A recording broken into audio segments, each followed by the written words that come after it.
नमस्कार, मी विलास कर्वे, कल्याण पश्चिमेचा राहतो.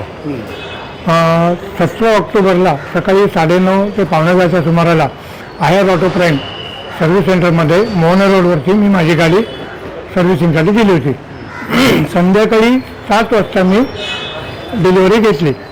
त्याचा बिलाचा पुरावा आहे डिलिव्हरी घेतल्याचा.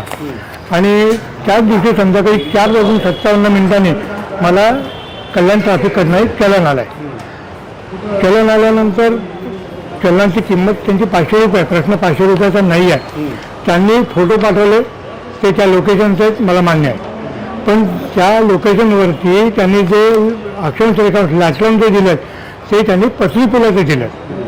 या सगळ्याचे मी स्क्रीनशॉट काढून ठेवलेले सगळे पुरावे माझ्याकडे आहेत.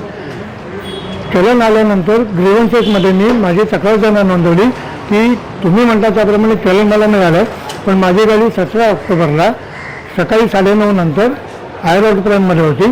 संध्याकाळी 7 वाजता मी डिलिव्हरी घेतली आणि 4:57 मला ते चलन आलं. या काळामध्ये माझ्या गाडीचं लोकेशन पसरी पुलला असणं केवळ अशक्य आहे. किंवा हे खोटं चलन कुठं इश्यू करू नका. लोकांची लूट होते याच्यामध्ये. आणि प्रश्न 500 रुपयाचा नाही आहे. संबंधित माझं चलन हे कॅन्सल झालं पाहिजे. तक्रार दिली, त्याच्यावरती त्यांनी दिलं की नाही, जे काही चलन दिले ते बरोबर दिलेलं आहे, तुम्हाला ते पे करावं लागेल. हे असं चालणार नाही आणि मी ते काही पे करणार नाही आहे. हे सगळे पुरावे मी देऊ इच्छितो.